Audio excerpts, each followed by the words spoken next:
Hörmətli Türkiyə Prezidenti, əziz qardaşım Rəcəb Tayyib Erdoğan, hörmətli Pakistan Baş Naziri, əziz qardaşım Məhəmməd Şahbaz Şərif, əziz dostlar. Azərbaycana, Şərqi Zəngəzura, Laçına xoş gəlmişsiniz. Bugünkü zirvə görüşü Azərbaycanın müstəqillik günündə erməni işğalından azad edilmiş Laçında keçirilir. Bunun böyük rəmzi mənası var. Bugünkü zirvə görüşü sayca ikincidir. Keçən ilin iyulunda Azərbaycan, Türkiyə, Pakistan birinci zirvə görüşü keçirilmişdir. Əminəm ki, biz bu ənənəni davam etdirəcəyik. Ölkələrimiz və xalqlarımız birgə tarix, mədəniyyət və dəyərlər əsasında bir-birinə bağlıdır. Bir-birimizin uğurlarına sevinmişik, çətin günlərdə bir-birimizin yanında olmuşuq. Azərbaycan, Türkiyə və Pakistan hər zaman suverenlik, ərazi bütövlüyü və ədalətin tərəfində olub. 2020-ci ildə 44 günlük Vətən müharibəsinin ilk günlərindən etibarən Türkiyə və Pakistanın ölkəmizə göstərdiyi siyasi və mənəvi dəstəyə görə bir daha minnətdarlığımızı bildiririk. Azərbaycan da öz növbəsində daim Türkiyənin və Pakistanın yanında olub. Bugün biz bir daha xalqlarımızın birliyini təsdiqləyirik. Ölkələrimizin strateji mövqeyindən və dinamik iqtisadi potensialımızdan istifadə etməklə qarşılıqlı faydalar əldə etmək üçün geniş imkanlar var. Siyasət, iqtisadiyyat, energetika, qarşılıqlı investisiyalar, nəqliyyat, müdafiə, kənd təsərrüfatı, informasiya texnologiyaları və digər sahələrdə əməkdaşlığın birgə layihələr və proqramlar vasitəsilə daha böyük sürətlə inkişaf edəcəyinə inanırıq. Azərbaycan, Türk iqtisadiyyatına 20 milyard ABŞ dollarından çox sərmayə qoyub. Pakistan iqtisadiyyatına 2 milyard ABŞ dolları qoymağa hazırdır. Hal-hazırda konkret investisiya layihələri üzrə işlər gedir. Azərbaycan və Türkiyənin əməkdaşlığı nəticəsində yalnız bölgəmizin deyil, geniş coğrafiyanın enerji xəritəsi dəyişib. Ölkələrimiz enerji təhlükəsizliyinin təmin olunmasında əhəmiyyətli rola malik olub və bugün bərpa olunan enerjinin istehsalı və ixracı istiqamətində geniş layihələrə start verilib. Bununla yanaşı, Azərbaycan və Türkiyədən keçməklə Asiya ilə Avropanı birləşdirən nəqliyyat yolları strateji əhəmiyyət daşıyır. Multimodal yük marşrutunun inkişafı yolu ilə Pakistanın da bu təşəbbüsdə yaxından iştirakının əməkdaşlığımıza daha da təkan verəcəyinə əminik. Müdafiə sahəsində əməkdaşlıq tərəfdaşlığımızın önəmli istiqamətlərindən biridir. Birgə hərbi təlimlər və hərbi texniki sahədə layihələr silahlı qüvvələrimizin potensialını gücləndirib. Bizim hərbi əməkdaşlığımız geniş coğrafiyada sülhü və sabitliyi gücləndirir. Biz həmçinin rəqəmsal innovasiyalar, süni intellekt və kosmik texnologiyalar kimi yeni əməkdaşlıq sahələrini araşdırmalıyıq. Birgə mədəni tədbirlər, akademik tərəfdaşlıqlar və turizm əlaqələrinin fəallaşması xalqlarımız arasındakı bağları daha da gücləndirəcəkdir. Eyni zamanda beynəlxalq platformalarda və təşkilatlarda həmrəyliyimiz gücümüzə güc qatır. Birləşmiş Millətlər Təşkilatı, İslam Əməkdaşlıq Təşkilatı, İqtisadi Əməkdaşlıq Təşkilatı, Asiyada qarşılıqlı fəaliyyət və etimad tədbirləri üzrə müşavirə, habelə D8 kimi beynəlxalq platformalarda birgə səylərimizi daha da möhkəmləndirmək əzmindəyik. Həmçinin ölkəmizin ötən il D8-in 11-ci zirvə görüşü zamanı yekdilliklə bu təşkilatın üzvü seçilməsində göstərilən dəstəyə görə qardaş Türkiyə və qardaş Pakistana bir daha təşəkkür edirəm. Hörmətli həmkarlar, Azərbaycan hər zaman qardaş Türkiyə və Pakistanın yanında olub. Türkiyənin terrorçuluqla mübarizə istiqamətində əldə etdiyi uğurlar bizi ürəkdən sevindirir. PKK terror qruplaşmasının özünü ləğv etməsi və tərk silahla bağlı qərarı Türkiyə Prezidenti Rəcəb Tayyip Erdoğan'ın liderliyinin və əzminin Türkiyə dövlətinin gücünün nümunəsidir. Bu tarixi hadisə yalnız Türkiyə üçün deyil, ümumilikdə bölgədə sülh və əmin-amanlıq üçün önəmli məsələdir. Bu tarixi hadisə münasibəti ilə qardaş Türkiyəni bir daha təbrik edirəm. Pakistan və Hindistan arasında son gərginliyi böyük narahatlıq hissi ilə, eləcə də sülh və sabitliyin bərpa olunacağı ümidi ilə yaxından izlədik. Bu gərgin dönəmdə ilk gündən Pakistanla həmrəyliyimizi açıq şəkildə ifadə etdik. Münaqişənin dialoq və sülh yolu ilə beynəlxalq hüququn norma və prinsiplərinə, BMT Təhlükəsizlik Şurasının qətnamələrinə əsaslanan həllini dəstəkləyirik. Əziz dostlar, 30 illik Ermənistan işğalından sonra dirçəliş dövrünü yaşayan Laçına bir daha xoş gəlmişsiniz. Əminəm ki, Azərbaycan-Türkiyə dostluğu, qardaşlığı əbədi olacaq. Diqqətinizə görə təşəkkür edirəm.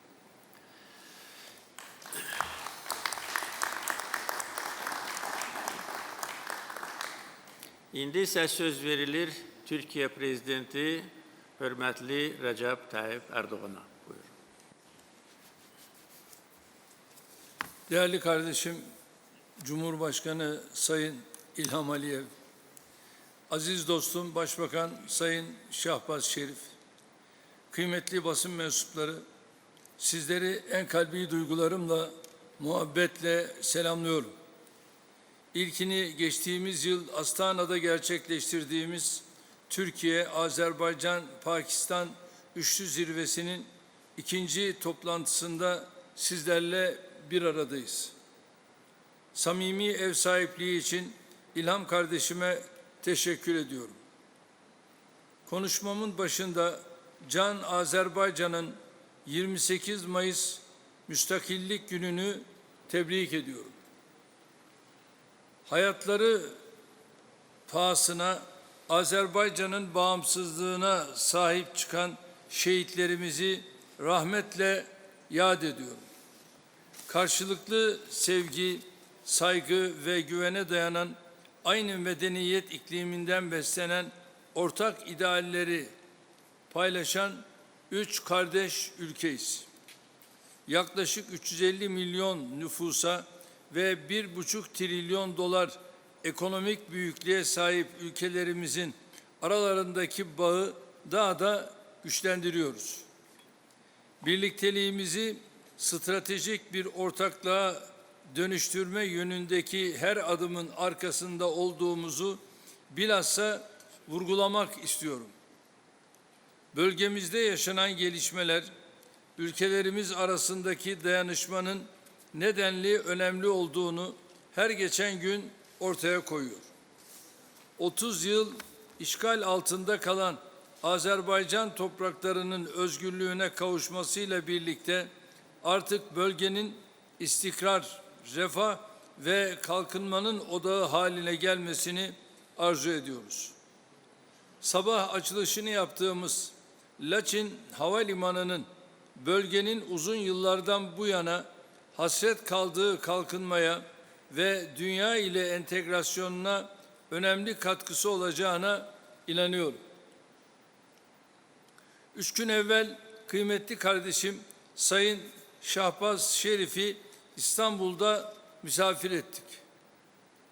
Görüşmemizde yüksek düzeyli Stratejik İşbirliği Konseyi kapsamındaki işbirliği süreçlerini gözden geçirdik. Türkiye ve Pakistan arasındaki köklü tarihi ve beşeri ilişkileri daha da güçlendirme noktasında mutabık kaldık. Bu vesileyle Pakistan-Hindistan arasında patlak veren gerilimin ateşkesle sonuçlandırılmasında memnuniyet duyduğumuzu ifade etmek isterim. Süreç boyunca sergilediği serinkanlı ve basiretli tutum dolayısıyla Şahbaz kardeşimizi ve Pakistan makamlarını tekrar tebrik ediyorum. Temennimiz ilan edilen ateşkesin kalıcı barışa evrilmesidir. Türkiye bu yolda yapabileceği her türlü katkıyı yapmaya hazırdır. Değerli kardeşlerim, ülkelerimiz Avrasya'nın kesişim noktasında son derece stratejik bir bölgede konumlanıyor. Coğrafyamızda ve ötesinde güvenlik tehditlerinden ekonomik darboğaza, enerji ve gıda krizlerine pek çok sınamayı aynı anda yaşıyoruz. Bu zorluklar karşısında dayanışma ve ortak hareket kabiliyetimizin geliştirilmesini bir seçim değil, zaruret olarak görüyoruz. Üçlü işbirliğimizi daha da ilerletmek için bugün değerli kardeşlerimle önemli konularda fikir teatisinde bulunuyoruz. Üçlü işbirliğimizin kurumsallaştırılması için önümüzdeki dönemde Dışişleri Bakanlarımız gerekli çalışmaları yürütecekler. Bilhassa ortak gündemimizi şekillendiren ticaret, yatırımlar, ulaştırma, enerji, savunma sanayi ve terörle mücadele gibi başlıklarda ülkelerimizin ortak vizyonunu yansıtan güçlü bir çerçeveyi hazırlayacaklar. Türkiye, Azerbaycan ve Pakistan olarak düzenli üçlü zirveler ve bakanlar düzeyinde toplantılar tertiplemek suretiyle işbirliğimizi kurumsallaştıracağız. Savunma alanında işbirliğimizi derinleştirip terörle mücadele ve sınır aşan tehditlere karşı ortak kararlılığımızı sürdüreceğiz. Ticaretin kolaylaştırılması, yatırımların teşviki ve dijital dönüşüm alanlarında müşterek adımlar atmayı hedefleyeceğiz.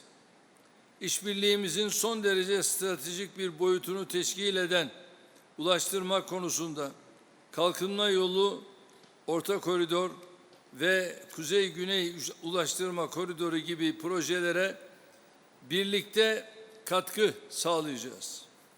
Kültür ve eğitim alanlarında bilhassa gençlerimiz ve akademisyenlerimizin karşılıklı etkileşimini artıracak projeler üzerinde çalışacağız. Enerji güvenliği, gıda arz güvenliği, yenilenebilir enerji alanlarındaki fırsatları birlikte değerlendireceğiz.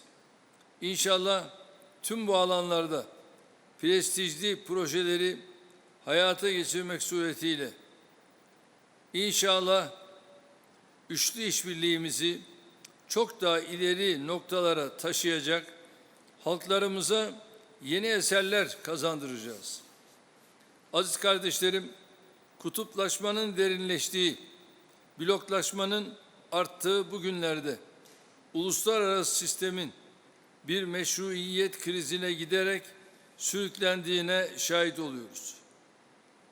Uluslararası sistemin içinde bulunduğu krizin ve bu noktada açık örneğin İsrail'in Filistin'de durmak bilmeyen mezarları ve bu mezalim karşısında yayılmacı politikaları oluşturuyor.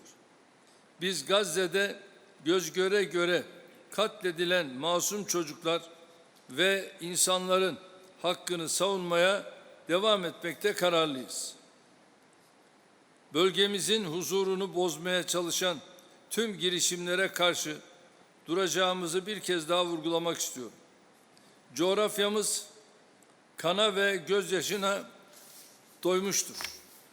Buradan tüm dünyaya Gazze'de kalıcı ateşkesin tesisi ve Gazze'ye kesintisiz ve acil insani yardımların ulaştırılması için İsrail yönetimi üzerindeki baskıyı artırmaları çağrısında bulunuyoruz. Sözlerimin sonunda İlham kardeşim başta olmak üzere Can Azerbaycan halkına samimi, özellikle de samimi misafirperverlikleri için Laçinli kardeşlerime tekrar teşekkürlerimi ifade ediyorum. Sizleri bir kez daha en kalbi duygularımla selamlıyor. 28 Mayıs Müstakillik gününüzü tekrar tebrik ediyorum. Mevla yolumuzu, bahtımızı açık etsin. Rabbim kardeşliğimizi daim, birliğimizi baki eylesin. Kalın sağlıcakla.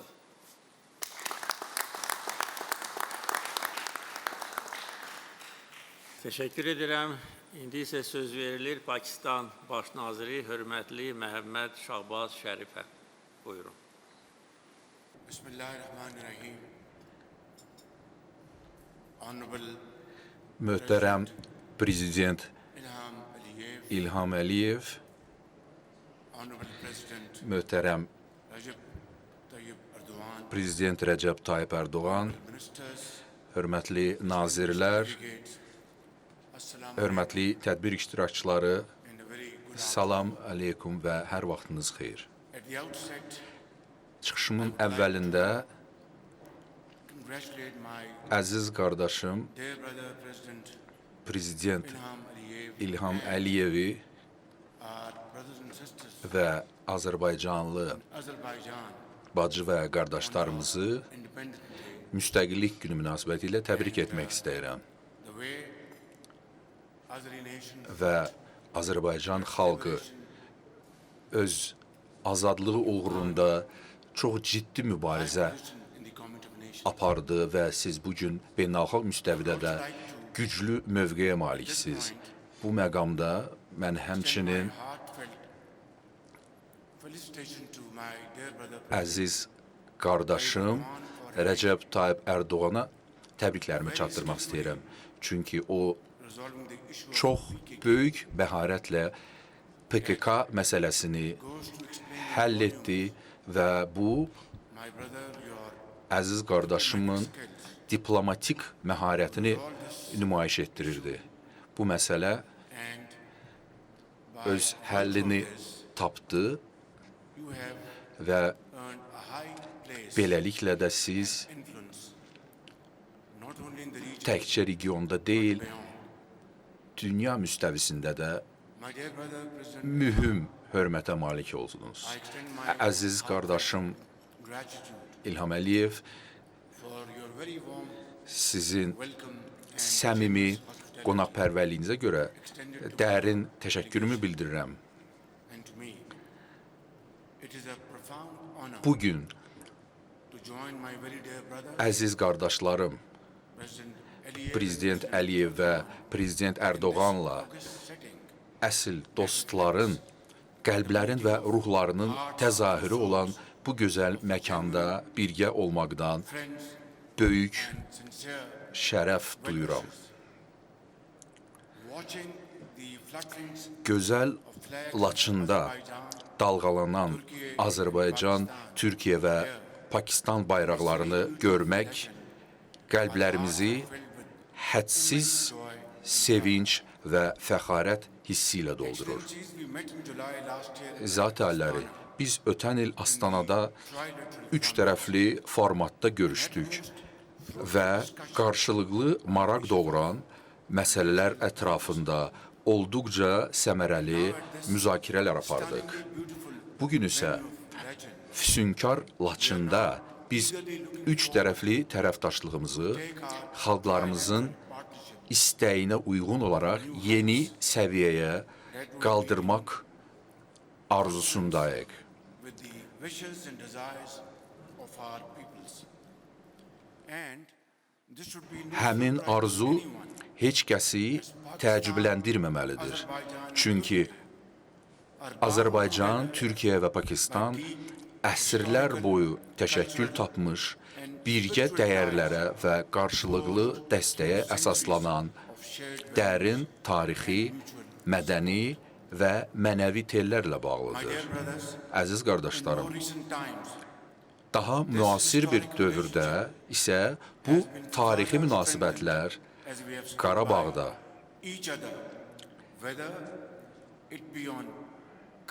Kəşmirdə və Şimali Kiprdə bir-birimizin yanında olduğumuzdan gücləndirmişdir.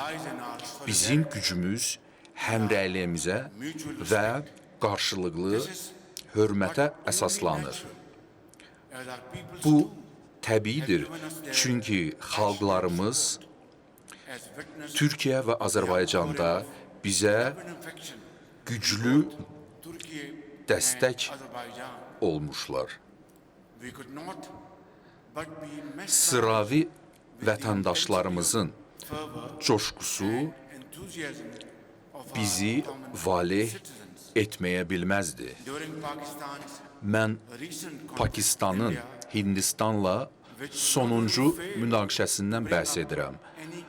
Orada nəinki Pakistana qarşı tutarlı dəlillər təqdim edilmədi, həm də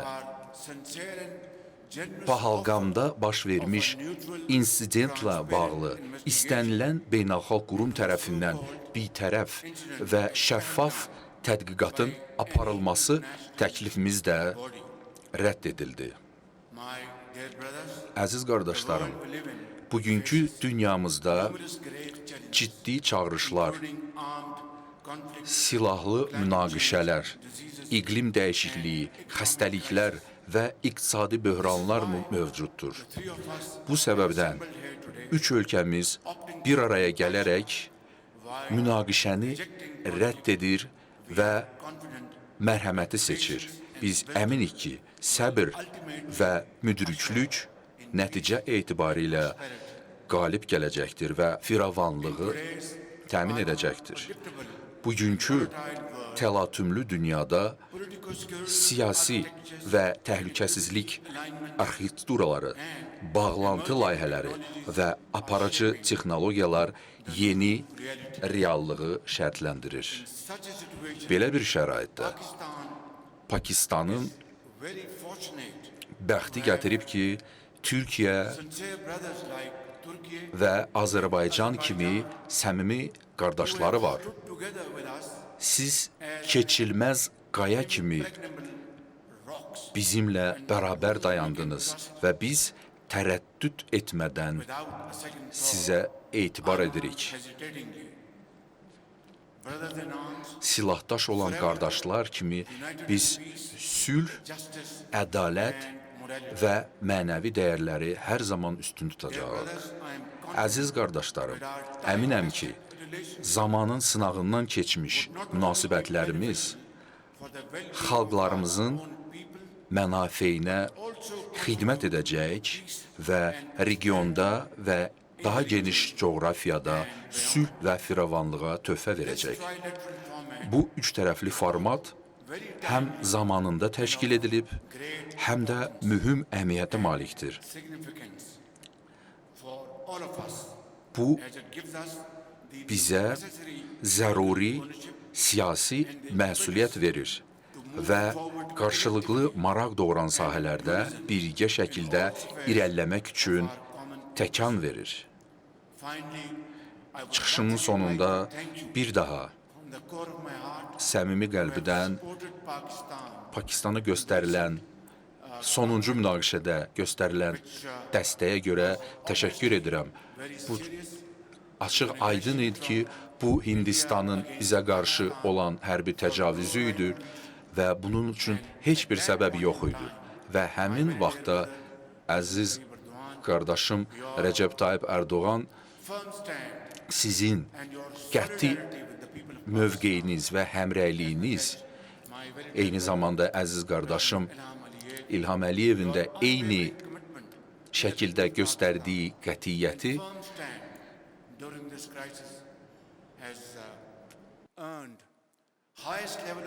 bizdə çox yüksək qiymət aldı, yüksək qiymətləndirildi həm xalqımız, həm hökumətimiz və şəxsən mən tərəfindən və biz buna görə hər zaman hər ikinizə və hər iki xalqa təşəkkürümüzü bildirəcəyik.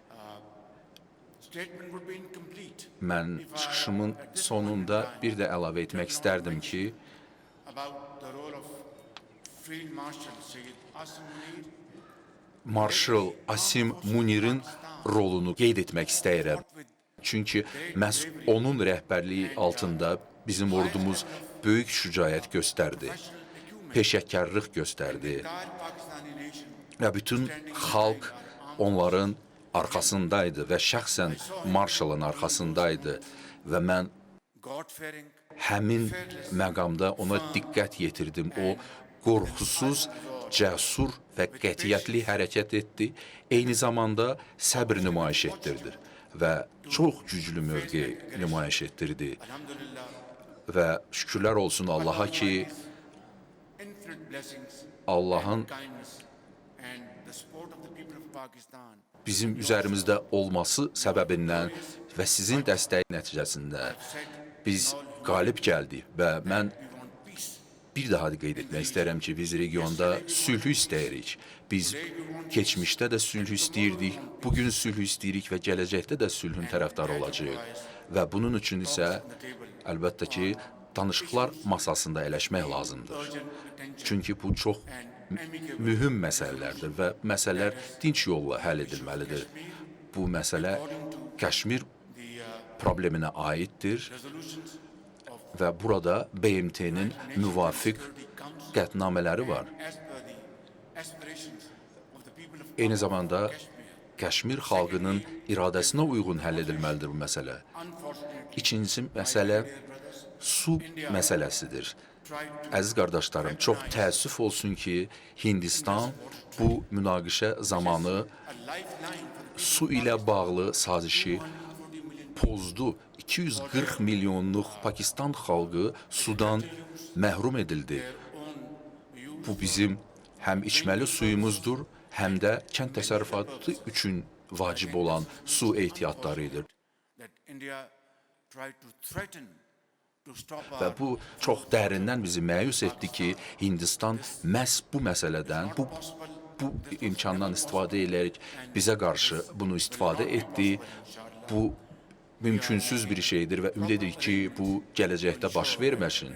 Əlimizdən gələni edirik ki, Hindistan bir daha belə bir is the question of hərəkət yol verməsin. I have said Sonuncu olaraq terrorçuluq məsələsinə toxunmaq istəyirəm.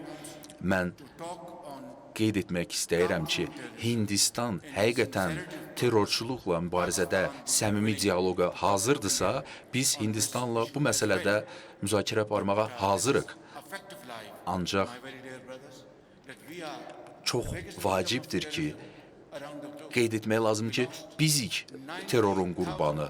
Biz 90 min vətəndaşımızı terrorçuluğa qurban vermişik. 150 milyard dollar həcmində bizə iqtisadi And ziyan dəyib son 10 illiklər ərzində.